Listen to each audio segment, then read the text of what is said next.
ইমাম হুসাইন রাদিয়াল্লাহু তাআলা আনহু তাকায় দেখেন ওনার সাথে যে পুরুষ গুলা ছিল সকলেই শাহাদাত বরণ করেছে।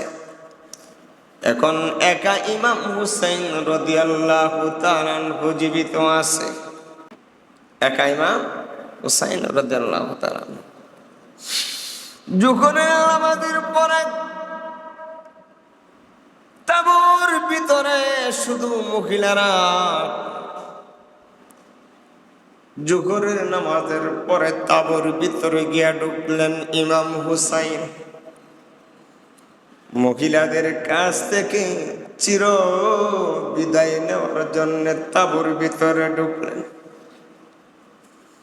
তাবুর ভিতরে কান্নার রোল আরম্ভ হয়ে গেছে। ইমাম হুসাইন রাদিয়াল্লাহু তাআলা আনহু তাবুর ভিতরে মহিলাদের কাছ থেকে যখন বিদায় নিতে চাইলেন, ইমাম হুসাইন রাদিয়াল্লাহু তাআলা আনহুর স্ত্রী ডেকে বলেন, স্বামী কি ইয়াজিদ বাহিনীর সাথে যুদ্ধ করার জন্য যাচ্ছে, আমি আপনাকে কোনো বাধা দিব না, যুদ্ধে চলে যান, শাহাদাত বরণ করেন, এতে আমার কোনো আফসোস নাই, বরং আমি খুশি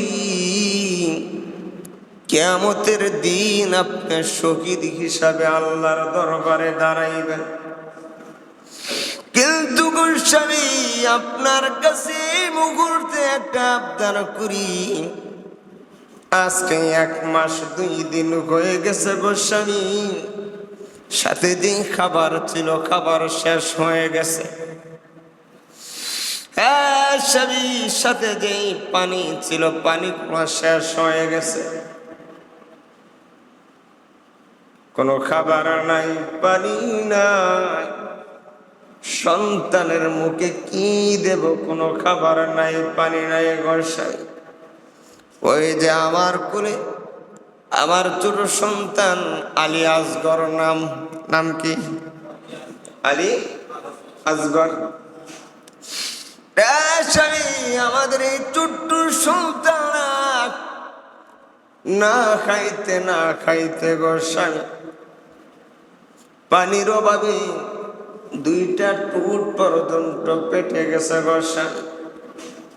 আমার পেটও কোনো খাবার নাই, আমার পেটও কোনো পানি নাই গোসাই। ও স্বামী, বুকের মধ্যে কোনো দুধও নাই যে সন্তানের মুখে আমি দিব। হ্যাঁ স্বামী, আপনার কাছে আমার জীবনের শেষ একটা আবদার, ওই যে ফোরাত নদীর পানি, অফুরন্ত পানি রয়েছে গোসাই, আমার এই সন্তানটার জন্য আপনার কাছে 1 চামচ পানি ভিক্ষা চাই।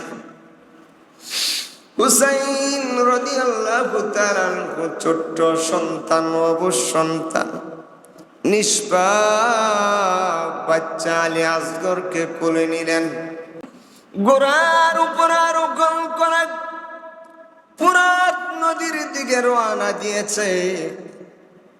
ফোরাত নদীর পাশে যখন গেছে, ইয়াজিদ বাহিনীর পক্ষ থেকে অসংখ্য অগণিত তীরের আক্রমণ বৃষ্টির মতো শুরু হয়ে গেছে। ইমাম হুসাইন ঘোড়ার উপরে আর বসে থাকতে পারলেন না, ঘোড়া থেকে সন্তানটাকে নিয়ে মাটিতে নেমে ছোট্ট সন্তানটাকে 2টা হাত দিয়ে এভাবে উপরে তুলে বলেন, রে ইয়াজিদের বাকিনেরা, তোমরাও তো আমার নানার উম্মত, আমার নানার উম্মত তোমরা দাবি করো, তোমরা তো মুসলমান নিজেকে দাবি করো, ওই যে তাকায় দেখো এই সন্তানরা আমার নানার একজন আওলাদ, ঠিক কিনা? এই যে দেখা দেখো ছোট্ট নিষ্পাপ বাচ্চা আমার নানার আহলে বাইতের একজন। তোমাদের সাথে আমার শত্রুতা থাকতে পারে, কিন্তু এই সন্তানটা তো দুনিয়ার কিছু বোঝে না। এই সন্তানটার সাথে তোমাদের কোনো শত্রুতা থাকতে পারে না। আজকের এই দিনে 1 মাস 3 দিন হয়ে গেছে, অনেক দিন ধরে আমার এই সন্তানটা পানির পাইতেছে না। পানির অভাবে তৃষ্ণায় কাতর হয়ে ছটফট করিতেছে। আজকে তোমাদের কাছে আমার এই সন্তানটার জন্য 1 গ্লাস পানি ভিক্ষা চাই। এই কথা বলে যখন 2টা হাত দিয়া ছোট্ট সন্তান আলী আসগরকে যখন উপরে তুললেন, শিমারের বাঘিনী উবাইদুল্লাহ ইবনে জিয়াদের বাঘিনী ইয়াজিদের বাঘিনীর পছন্দ দিল তাদের এই হৃদয়টা নরম হলো না। বৃষ্টির মতো তীর নিক্ষেপ করে ওই ছোট্ট বাচ্চার বুকটা পর্যন্ত জাজরা করে দিল। ইমাম হুসাইন রাদিয়াল্লাহু তাআলা আনহুর হাতে নিষ্পাপ ফুটফুটে আহলে বাইতের সদস্য আলী আসগর মৃত্যুর কোলে ঢলে পড়ল। ইমাম হুসাইন ছোট্ট বাচ্চা আসগর আলী আসগরকে কোলে নিয়ে তাঁবুর ভিতরে গিয়া বিবিকে ডেকে বলেন, রে বিবি, নাও তোমার সন্তানকে কোলে নাও। রে বিবি, তোমার এই সন্তান জিন্দেগিতে আর কোনদিন তোমাকে পানি পানি বলে, তোমার কাছে পানি চেয়ে আর তোমাকে বিরক্ত করবে না গো বিবি। জিন্দেগির জন্য তোমার সন্তানকে ঠান্ডা করে দিলাম। রে সন্তান, বাবা কইয়া তোমাকে 1 গ্লাস পানি আমি খাওয়াইতে পারলাম না। সন্তান রে, আমি তোর সাথে ওয়াদা দিতেছি, কিয়ামতের কঠিন ময়দানে আবার নানার হাত মুবারক থেকে হাউজে কাউসারের পালি থেকে তোরে বঞ্চিত করব না। ইমাম হুসাইন রাদিয়াল্লাহু তাআলা আনহু জীবন দিয়ে দিছেন, গর্দান দিয়ে দিছেন, এরপর বাতিলের সাথে আপোষ করছে। জোরে বলে, বাতিলের সাথে যদি বাতিলের সাথে আপোষ করত, শান্তির শেষ আসছিল না। ঠিক আছে না? এরপর বাতিলের সাথে কি করে নাই? আপোষ করে নাই। মদিনার শান্তি ছেড়ে দিয়া, মক্কার আরামের জায়গা ছেড়ে দিয়া, মসজিদে নববীতে যেখানে 1 রাকাত নামাজ পড়লে 50,000 রাকাতের নামাজের সওয়াব পাওয়া যায়, মক্কাতুল মুকাররমার পবিত্র জায়গা ছেড়ে দিয়া যেখানে 1 রাকাত নামাজ পড়লে 1 লক্ষ রাকাতের সওয়াব পাওয়া যায়, ঠিক কিনা? ইমাম হুসাইন যদি ইচ্ছা করতো আমি খানায় কাবায় আছি, খানা কাবায় থাকি, খানা কাবা যদি ছেড়ে দিয়ে অন্য দেশে চলে যাই, খানায় কাবার নামাজ পড়া থেকে বঞ্চিত হয়ে যাব। বাইরে আমার ওনার কথা বলো, আমার নানার দিন বাতিলের হাতে থাকবে, আমি বাতিলের সাথে সমঝোতা করে খানায় কাবায় নামাজ পড়ব, এটা আমার জন্য ঠিক হতে পারে না, ঠিক না? বাতিলের সাথে আপোষ করে মসজিদে নববীতে আমি 1 রাকাত নামাজ পড়লে 50,000 রাকাতের সওয়াব পাওয়া যায়। বাতিলের সাথে আপোষ করে আমি মসজিদে নববীতে নামাজ পড়লে হবে? হুজুরে বলেন। মদিনার পবিত্র জায়গা ছেড়ে দিয়া, মক্কার পবিত্র জায়গা ছেড়ে দিয়া উনি বাতিলের মোকাবেলা করার জন্য কুফায় চলে গেছেন কিনা? হুজুরে বলেন। কুফায় বারবার বাতিলের সাথে আপোষ না করার, হকের উপরে অটল অনর থাকার জন্য শুধু নিজের জীবনটাই দিয়ে দেই নাই, কলিজার টুকরা সন্তানগুলোর জীবন পর্যন্ত দিয়া দিছে। ঠিক কিনা? কলিজার টুকরা আহলে বাইতের সদস্য যারা আছেন সকলকে নিয়ে উনি রওনা দিছেন কুফা নগরীর দিকে। ভাইয়ের আমার, 61 হিজরির 1 মুহররম, 61 হিজরির 2 মুহররম গিয়া কারবালার ময়দানে গিয়ে উপস্থিত হলেন। তারিখটা কত? মুহররমের 2 তারিখ, 61 হিজরির মুহররমের 2 তারিখ। 72 জন সদস্য নিয়ে 40 জন পুরুষ, 32 জন মহিলা, তাদেরকে নিয়ে ওই কারবালার ময়দানে গিয়ে উপস্থিত হলেন। সংবাদ পৌঁছে গেল ইয়াজিদের কাছে। ইয়াজিদে বলেন, কার এত বড় দুঃসাহস মক্কা থেকে, মদিনা থেকে আমার রাজ্যের মধ্যে আসে আমার জন্য মোকাবেলা করার জন্য? ইয়াজিদ কুফা নগরীর গভর্নর ছিল। নোমান ইবনে বশিরকে সরায়া, নোমান ইবনে বশিরের দিল ছিল নরম।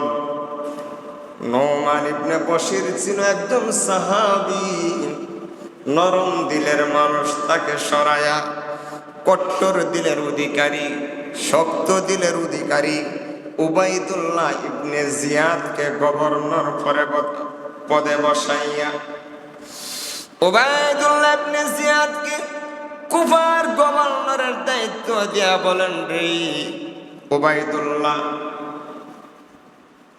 আমার বিরুদ্ধে নবীর নাতি হুসাইন এসেছে আমার বিরুদ্ধে যুদ্ধ করার জন্য। হুসাইন যেন কুফা নগরীর ভিতরে ঢুকতে না পারে। উবাইদুল্লাহ ইবনে জিয়াদ হুর ইবনে ইয়াজিদকে 1000 অশ্বারোহী বাহিনী, 1000 ঘোড়ায় সওয়ার করায়া, 1000 ঘোড়ার সৈন্য বাহিনী অশ্বারোহী দিয়া পাঠায় দিলেন। হুসাইন রাদিয়াল্লাহু তাআলা আনহু যেন কোনোভাবে যেন কুফা নগরীতে ঢুকতে না পারে। বাইরাবার এরপরে আবার উমর ইবনে সাদ হলো আল্লাহর নবীর একজন সাহাবী, সাদ ইবনে আবি ওয়াক্কাস রাদিয়াল্লাহু তাআলা আনহুর ছেলে। সাদ ইবনে আবি ওয়াক্কাস রাদিয়াল্লাহু তাআলা আনহুর ছেলে উমর।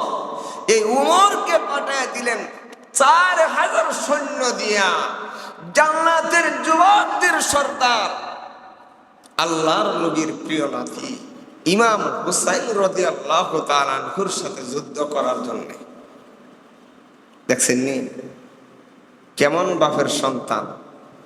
জান্নাতের সার্টিফিকেট প্রাপ্ত সাহাবীর ছেলে উমর ইবনে সাদ।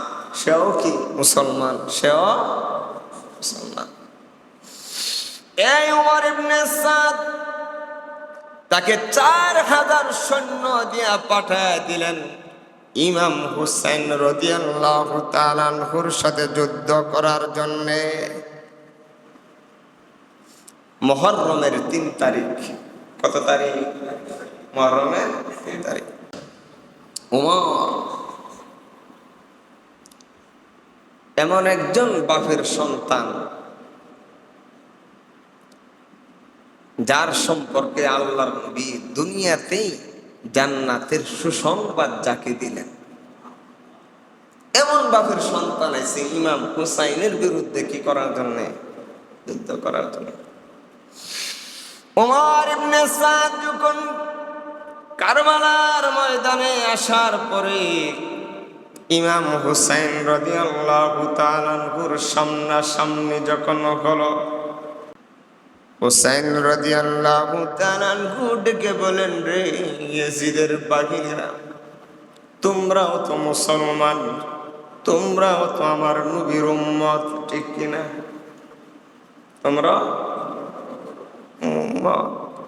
কাফের না তো, তোমরা তো মুসলমান, তোমরা তো আমার নানাকে নবী হিসাবে মানো, আমার নবীর দিনকে তোমরা দিন হিসাবে মানো।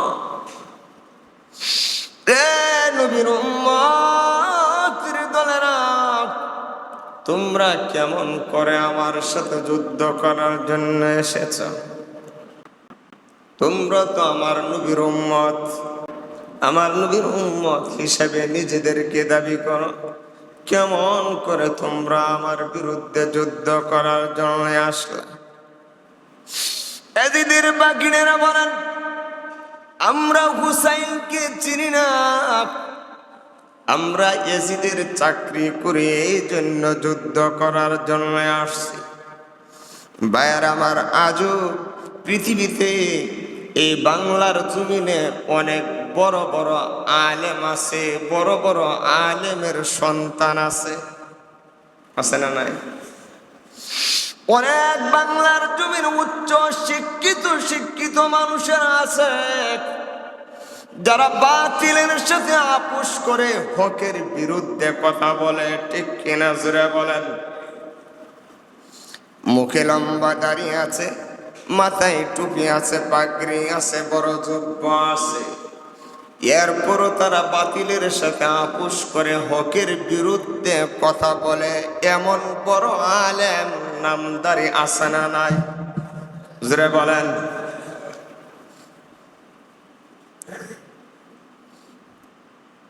ভাইয়ের আমার, আমি বলি, তারা যত বড় আলেমই হোক না কেন, যত বড় উচ্চ শিক্ষিত হোক না কেন, জাতি ভালোভাবেই তাদেরকে চিনে এবং তাদেরকে জানে।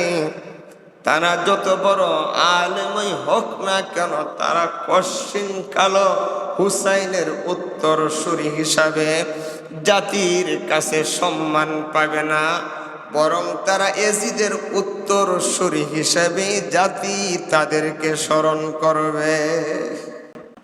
3 মুহররম ওমর ইবনে সাদ আসার পরে হুসাইন রাদিয়াল্লাহু তাআলা আনহু 3টা প্রস্তাব দিলেন।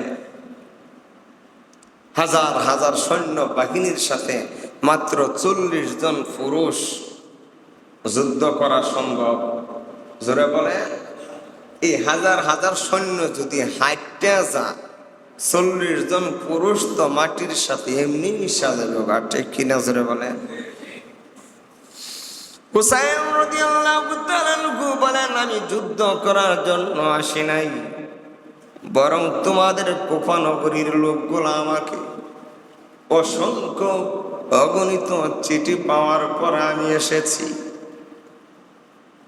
তোমরা যদি আমাকে কুফা নগরীতে ঢুকতে যদি তোমরা আমাকে না দাও, আমি তোমাদেরকে 3টা প্রস্তাব দেই।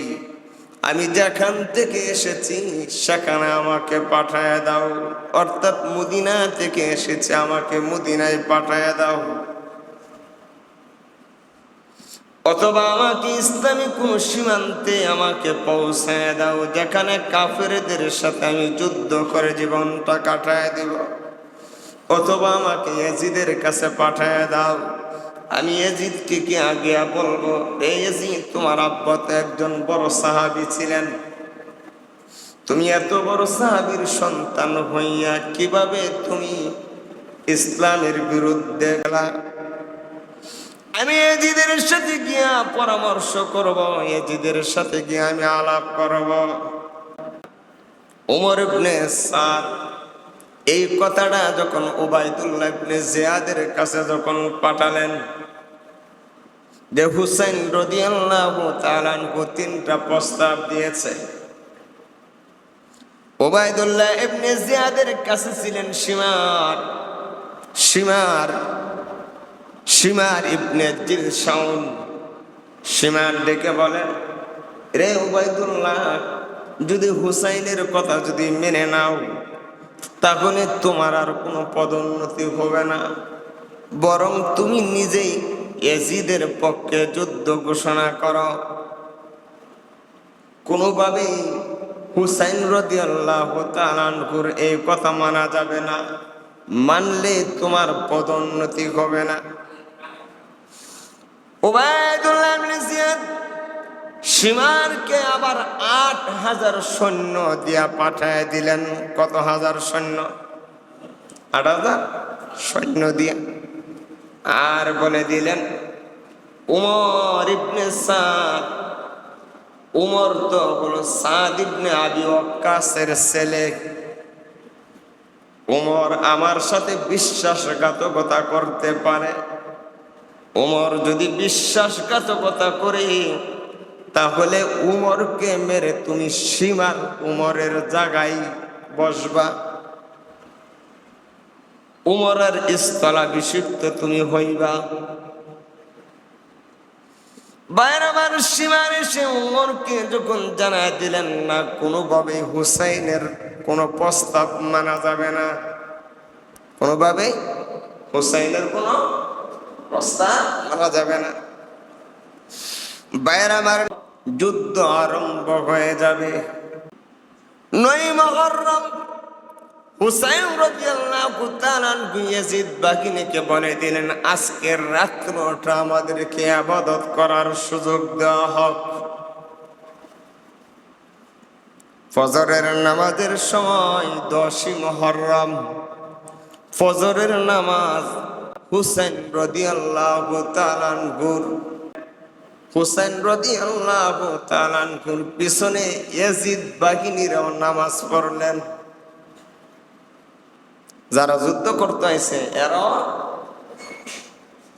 এরাও ইমাম হুসাইন রাদিয়াল্লাহু তাআলা আনহুর পিছনে কি করলেন? নামাজ পড়লেন। ইমাম হুসাইনের পিছনে নামাজ পড়া ইমাম হুসাইন রাদিয়াল্লাহু তাআলা আনহুর বিরুদ্ধে যুদ্ধ। বর্ণনায় আসছে,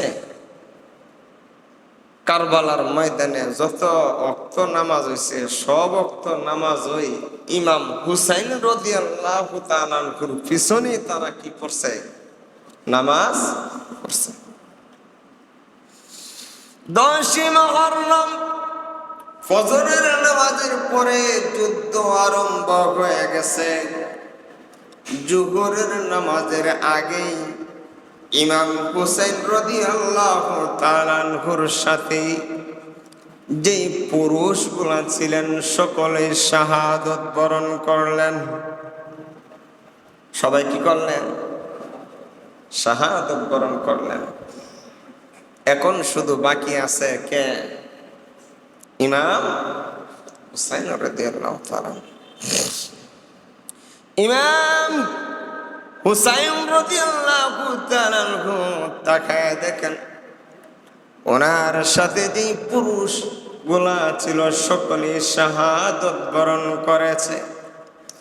এখন একা ইমাম হুসাইন রাদিয়াল্লাহু তাআলা আনহু জীবিত আছে। একা ইমাম হুসাইন রাদিয়াল্লাহু তাআলা আনহু। যখন আমাদের পরে তাবুর ভিতরে শুধু মহিলারা, জোহরের নামাজের পরে তাবুর ভিতরে গিয়া ঢুকলেন ইমাম হুসাইন।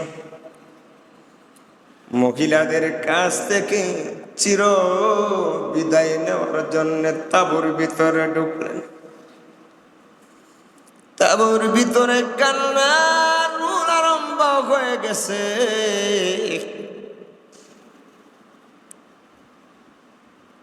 ইমাম হুসাইন রাদিয়াল্লাহু তাআলা আনহু তাঁবুর ভিতরে মহিলাদের কাছ থেকে যখন বিদায় নিতে চাইলেন, ইমাম হুসেন রাদিয়াল্লাহু তাআলা আনহুর স্ত্রী ডেকে বলেন, স্বামী কি ইয়াজিদ বাহিনীর সাথে যুদ্ধ করার জন্য যাচ্ছেন, আমি আপনাকে কোনো বাধা দিব না, যুদ্ধে চলে যান, শাহাদত বরণ করেন, এতে আমার কোনো আফসোস নাই, বরং আমি খুশি কিয়ামতের দিন আপনি শহীদ হিসাবে আল্লাহর দরবারে দাঁড়াইবেন। কিন্তু গোস্বামী, আপনার কাছে এই মুহূর্তে একটা আবদার করি, আজকে 1 মাস 2 দিন হয়ে গেছে গোস্বামী, সাথে যে খাবার ছিল খাবার শেষ হয়ে গেছে, হ্যাঁ স্বামী, সাথে যে পানি ছিল পানি শেষ হয়ে গেছে, কোনো খাবার নাই, পানি নাই, সন্তানের মুখে কি দেব, কোনো খাবার নাই, পানি নাই গোসাই। ওই যে আমার কোলে আমার ছোট সন্তান আলী আসগর, নাম কি? আলী আসগর। স্বামী, আমাদের এই ছোট্ট সন্তান না খাইতে গোসাই পানির অভাবে 2টা টুট পর্যন্ত পেটে গেছে গোসাই। আমার পেটও কোনো খাবার নাই, আমার পেটও কোনো পানি নাই গোসাই। ও স্বামী, বুকের মধ্যে কোনো দুধও নাই যে সন্তানের মুখে আমি দিব। হ্যাঁ স্বামী, আপনার কাছে আমার জীবনের শেষ একটা আবদার, ওই যে ফোরাত নদীর পানি, অফুরন্ত পানি রয়েছে গোসাই, আমার এই সন্তানটার জন্য আপনার কাছে 1 চামচ পানি ভিক্ষা চাই।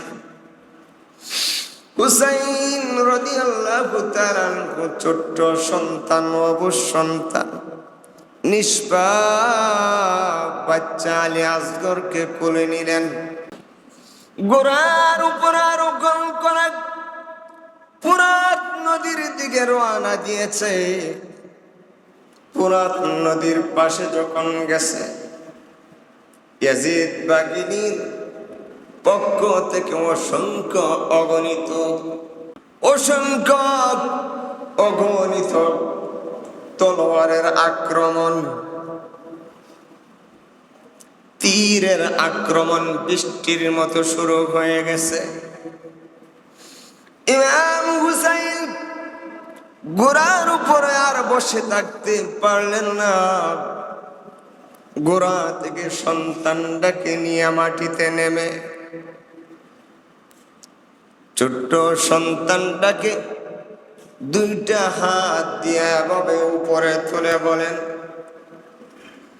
রে ইয়াজিদের বাকিনেরা, তোমরাও তো আমার নানার উম্মত, আমার নানার উম্মত তোমরা দাবি করো, তোমরা তো মুসলমান নিজেকে দাবি করো, ওই যে তাকায় দেখো, এই সন্তানরা আমার নানার একজন আওলাদ, ঠিক কিনা? এই যে তাকায় দেখো, ছোট্ট নিষ্পাপ বাচ্চা আমার নানার আহলে বাইতের একজন। তোমাদের সাথে আমার শত্রুতা থাকতে পারে, কিন্তু এই সন্তানটা তো দুনিয়ার কিছু বোঝে না, এই সন্তানটার সাথে তোমাদের কোনো শত্রুতা থাকতে পারে না। আজকের এই দিনে 1 মাস 3 দিন হয়ে গেছে, অনেক দিন ধরে আমার এই সন্তানটা পানির পাইতেছে না, পানির অভাবে তৃষ্ণায় কাতর হয়ে ছটফট করিতেছে। আজকে তোমাদের কাছে আমার এই সন্তানটার জন্য 1 গ্লাস পানি ভিক্ষা চাই। এই কথা বলে যখন দুইটা হাত দিয়া ছোট্ট সন্তান আলী আসগরকে যখন উপরে তুললেন, শিমারের বাঘিনী উবাইদুল্লাহ ইবনে জিয়াদের বাঘিনী, ইয়াজিদের বাঘিনীর পাষণ্ড দিল, পাষণ্ড দিল, পাষণ্ড দিল, তাদের এই হৃদয়টা নরম হলো না। বৃষ্টির মতো তীর নিক্ষেপ করে ওই ছোট্ট বাচ্চার বুকটা পর্যন্ত জাজরা করে দিল। ইমাম হুসাইন রাদিয়াল্লাহু তাআলা আনহুর হাতে নিষ্পাপ ফুটফুটে আহলে বাইতের সদস্য আলী আসগর মৃত্যুর কোলে ঢলে পড়ল। ইমাম হুসাইন ছোট্ট বাচ্চা আসগর আলী আসগরকে কোলে নিয়ে তাঁবুর ভিতরে গিয়া বিবিকে ডেকে বলেন, রে বিবি, নাও তোমার সন্তানকে কোলে নাও। রে বিবি, তোমার এই সন্তান জিন্দেগিতে আর কোনদিন তোমাকে পানি পানি বলে, সে তোমার কাছে পানি চেয়ে আর তোমাকে বিরক্ত করবে না গো বিবি। জিন্দেগির জন্য তোমার সন্তানকে ঠান্ডা করে দিলাম। রে সন্তান, বাবা কইয়া তোমাকে এক গ্লাস পানি আমি খাওয়াইতে পারলাম না। সন্তান রে, আমি তোর সাথে ওয়াদা দিতেছি, কিয়ামতের কঠিন ময়দানে আবার নানার হাত মুবারক থেকে হাউজে কাউসারের পালি থেকে তোরে বঞ্চিত করব না। ইমাম হুসাইন তাঁবুর থেকে বের হয়ে গেলেন। একা ইমাম হুসাইন কারবালার ময়দানে একা, তার বিরুদ্ধে হাজার হাজার সৈন্য ইয়াজিদ বাহিনী, হাজার হাজার সৈন্য ইয়াজিদ বাহিনী, সামনে হাজার সৈন্য। একা ইমাম হুসাইন দ্বারা গেলেন বাতিলের বিরুদ্ধে। এই খোলা আকাশের নিচে হক আর বাতিলের যুদ্ধ, ঠিক কিনা জোরে বলেন? রাজবাক একা হুসাইন দ্বারা গেছে। এ থেকে তোমার আমার শিক্ষা নিতে হবে, সারা পৃথিবীর মানুষ যদি একসঙ্গে যদি বাতিল হয়ে যায় আর তোমার ভিতরে যদি হকের জ্ঞান থাকে, তাহলে একাই তুমি বাতিলের বিরুদ্ধে দাঁড়ায় যাও, ঠিক কিনা জোরে বলেন? জান দিয়া দিবা, প্রাণ দিয়া দিবা, জীবনের সব কিছু দিয়া দিবা, ইয়ার পর হুসাইনের উত্তরসূরি হিসাবে বাতিলের বিরুদ্ধে কোনো আপোষ নাই, ঠিক কিনা জোরে বলেন? রাজবান, একটা কথা তুমি স্মরণ রাখো, জন্ম যখন গ্রহণ করেছ, জন্ম যখন তুমি হয়েছ, পৃথিবীতে যখন তুমি এসেছো, একদিন তোমার মরতেই হবে, ঠিক কিনা? কুল্লু নাফসিন যায়কাতুল মউত, মৃত্যুর স্বাদ তোমার গ্রহণ করতে হবে, মরতে যেহেতু হবে রে যুবক, চিরকাল যেহেতু তুমি বাঁচতে পারবে না, সুতরাং হাজার বছর বিড়ালের মতো বাঁচার চাইতে একদিন সিংহের মতো বেঁচে থাকাটাই হলো উত্তম। যুবক, হাজার বছর বিড়ালের মতো বাঁচার চাইতে একদিন সিংহের মতো গর্জন দিয়ে বেঁচে থাকাই মুমিনের লক্ষণ, ঠিক কিনা জোরে বলেন? মরতেই হবে, সুতরাং বাঁচার মতো বাঁচতে চাই, ঠিক কিনা জোরে বলেন? হাজার বছর বিড়ালের মতো বাঁচার চেয়ে একদিন সিংহের মতো গর্জন দিয়া বেঁচে থাকাটাই উত্তম, ঠিক কিনা জোরে বলেন? বাইরামা, ইমাম হুসাইন রাদিয়াল্লাহু তাআলা আনহু একা, কেউ নাই। একা কারবালার ময়দানে হাজার হাজার বাহিনীর সাথে যুদ্ধ নেমে গেলেন। বর্ণনায় এসেছে যারা বিরোধী ছিলেন তারা বলতো ইমাম হুসাইন যখন জিহাদে নেমে গেছে যেন 1000 পুরুষের শক্তি নিয়ে কাফিরের বিরুদ্ধে লেগে গেছে। ইমাম হুসাইন বীর বিক্রমে ফুরাত নদীর দিকে চুরছে, সামনে যা পায় কুসু কাটার মতো ফেলে দিচ্ছে, জাহান্নামের গর্তে ফেলে দিচ্ছে, কুসু কাটা করে। শত্রু পক্ষের লোকগুলাকে মুহূর্তের মধ্যে হাজার হাজার লোকগুলাকে জাহান্নামের দিকে ফেলে দিচ্ছে। ইমাম হুসাইনের সামনে আসার মতো দুঃসাহস কেউ করতে পারে না। অসংখ্য গণিত হাজার হাজার ইয়াজিদ বাহিনীকে জাহান্নামে নিক্ষিপ্ত করছে। ফোরাত নদীর পারে যারা ছিল তারা বেগে যাচ্ছে। ফোরাত নদীর পারে আর ইয়াজিদ বাহিনী টিকতে পারে নাই। ফোরাত নদীর পার এখন খালি। ইমাম হুসাইন ঘোড়ার উপরে যেন আরোহণ ছিলেন, ঘোড়াকে ছেড়ে দিলেন। রে ঘোড়া, অনেক দিন ধরে তুইও পানি পাস না,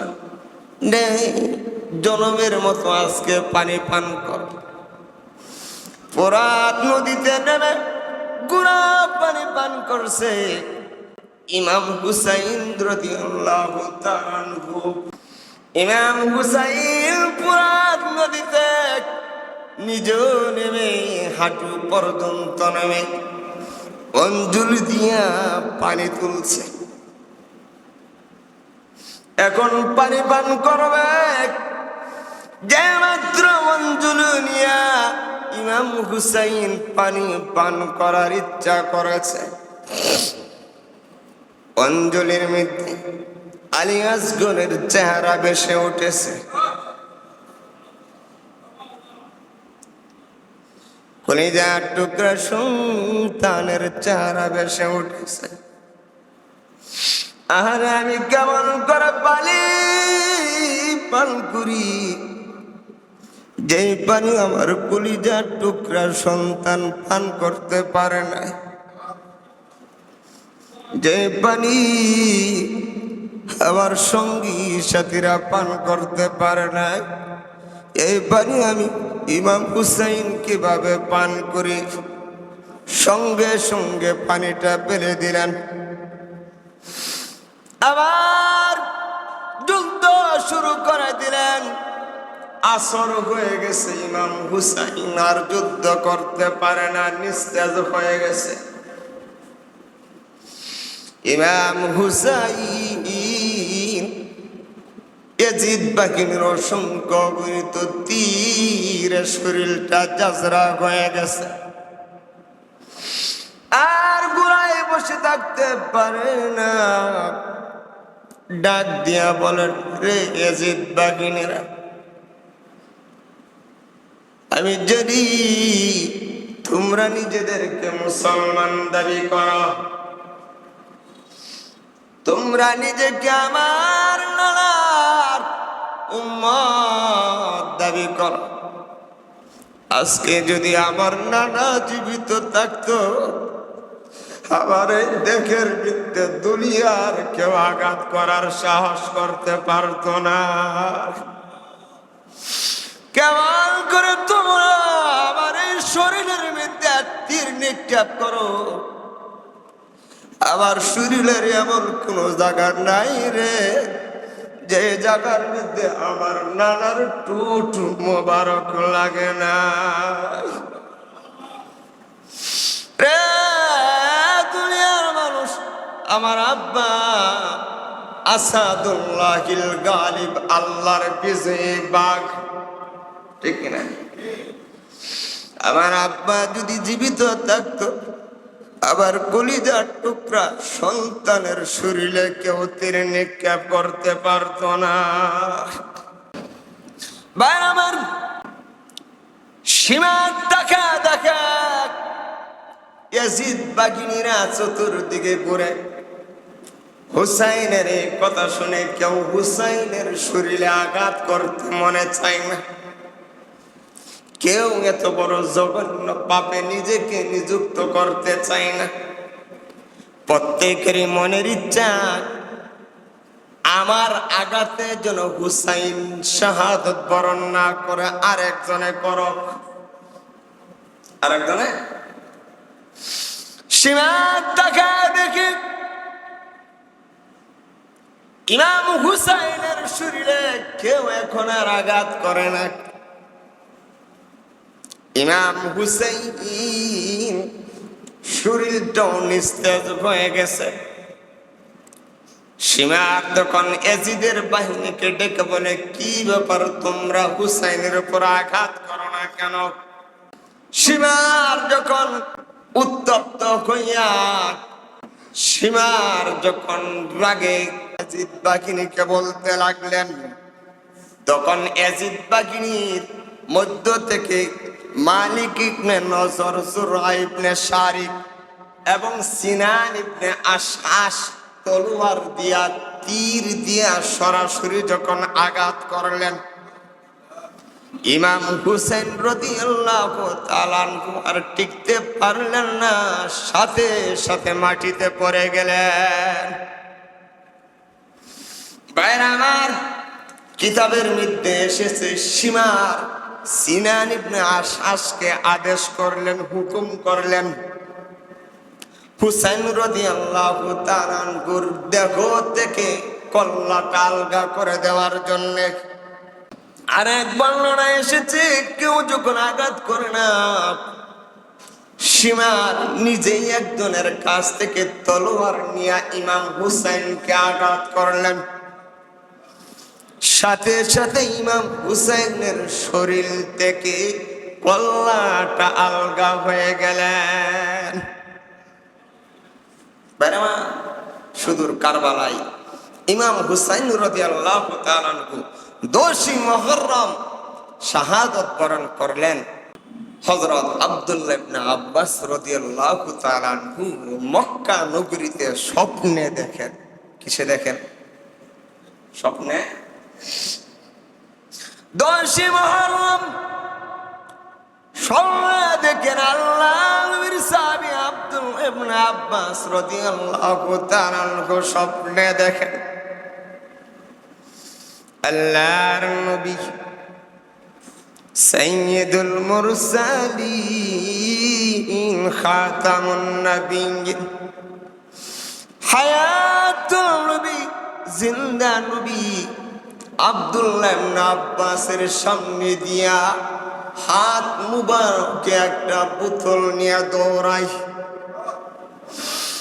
নবীজি, বহুদিন ধরে আপনাকে দেখি না, আপনি রোজায় চলে গেছেন, এখন কেন আপনি পাগলের মতো দৌড়ান? রে আব্দুল্লাহ, আমাকে ডাকিস না, আমি কেমন করে রোজায় বসে থাকি, আমার কলিজার টুকরা মা ফাতেমার বলে কারবালার ময়দানে শাহাদাত বরণ করেছে। আমি নবী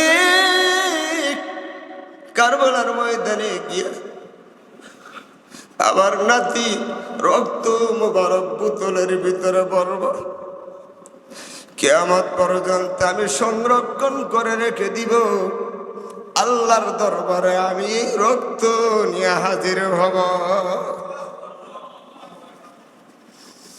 ভাইয়ার আমার এই পর্যন্তই যদি হয়তো নিজেকে বুঝ দিতাম ইমাম হুসাইন শাহাদাত বরণ করেছে আর জিন্দা নাই, এই পর্যন্তই যদি তাদের ব্যবহার হুসাইনের সাথে হয়তো নিজেকে বুঝ দিতেন। একটা মানুষ যদি মৃত্যুবরণ করে এরপরে তার সাথে আর কোনো শত্রুতা থাকে না, ঠিক কিনা জোরে বলেন? কিন্তু সিনার ইবনে আশরাশ একটা থালার মধ্যে ইমাম হুসাইনের শির মুবারকটা রাখলেন। কারবালার ময়দান থেকে কুফা নগরীতে উবাইদুল্লাহ ইবনে জিয়াদের গভর্নর হাউসের সামনে রাখলেন। উবাইদুল্লাহ ইবনে জিয়াদ চেয়ারে বসা, আর তার পায়ের সামনে আল্লাহ নবীর নাতি ইমাম হুসাইনের কল্লা মুবারকটা রাখলেন।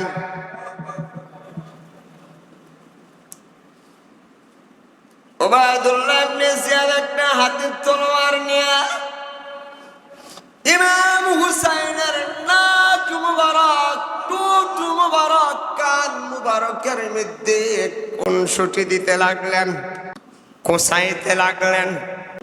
ভাইয়ের আমার, পাশে ছিল নবীর একজন বৃদ্ধ সাহাবী। ওই সাহাবীর নাম হলো আনাস ইবনে মালিক রাদিয়াল্লাহু তাআলা আনহু। আনাস ইবনে মালিক ডেকে বলেন, রে কমবক্ত উবাইদুল্লাহ ইবনে জিয়াদ, এতক্ষণ পর্যন্ত তোর ব্যবহার আমি সহ্য করেছি, এখন তুই ইমাম হুসাইনের শির মুবারকের সাথে যে আচরণ করতেছিস আর সহ্য করতে পারি না। রে উবাইদুল্লাহ ইবনে জিয়াদ, তুই কেমন করে চেহারার সাথে তুই বেয়াদবি করস? যে চেহারার দিকে তাকাইলে নবীর চেহারার মতো লাগে। আহলে বাইতের যে সদস্য ছিলেন, এই সদস্যগুলার মধ্যে নবীর চেহারার সাথে যার চেহারা সবচেয়ে মিল ছিল উনি হলেন ইমাম হুসাইন। উনি হলেন, বাইরে আমার কিতাবের মধ্যে আসছে, কোমর থেকে মাথা পর্যন্ত ইমাম হুসাইনের সুরতটা ছিল নবীর সুরতের মতো। ইমাম হাসান রাদিয়াল্লাহু তাআলা আনহুর কোমর থেকে পা পর্যন্ত ছিল নবীর সুরতের মতো। ইমাম হাসান আর হুসাইন যদি এক জায়গায় দাঁড়াইতো, যে একটা সুরত বাকির হয়তো, এই সুরতটা নবীর সুরত মুবারকের সাথে মিলে যাইত। আনাস ইবনে মালিক বলেন, রে উবাইদুল্লাহ, তুই কেমন করে এই শির মুবারকের সাথে আচরণ করছিস? আমি একবার নয়, দুইবার নয়, 1000 বার দেখেছি এই টুট মুবারকের সাথে নবীর টুট মুবারক 1000 বার লেগেছে। কেমন করে তুই এই চেহারার সাথে বেয়াদবি করস রে? আমি একবার নয়, দুইবার নয়, 1000 বার দেখেছি নবীজি ওই চেহারা মুবারকের মধ্যে 1000 বার চুম্বন করেছে। আমার ইমাম হুসাইন রাদিয়াল্লাহু তাআলা আনহু যদি ইচ্ছা করতেন যে বাতিলের সাথে আপোষ করব, এটা আমার কোনো দেখার বিষয় নাই। আমি খানায় কাবার মধ্যে নামাজ পড়ি, আমি মসজিদে নববীতে নামাজ পড়ি, কারণ এখানে কুফায় যাওয়ার দরকার নাই। কুফায় গেলে মসজিদে নববীতে নামাজ পড়তে পারবো না, কুফায় গেলে বাইতুল্লাহর মধ্যে নামাজ পড়তে পারবো না, আমি এই ইবাদত থেকে বঞ্চিত হয়ে যাব। কিন্তু ইমাম হুসাইন বাইতুল্লাহর মতো ঘরের ফজিলত ছেড়ে দিয়া, মসজিদে নববীর মতো ফজিলত ছেড়ে দিয়া বাতিলের সাথে যুদ্ধ করার জন্য উনি কারবালায় চলে গেলেন। ঠিক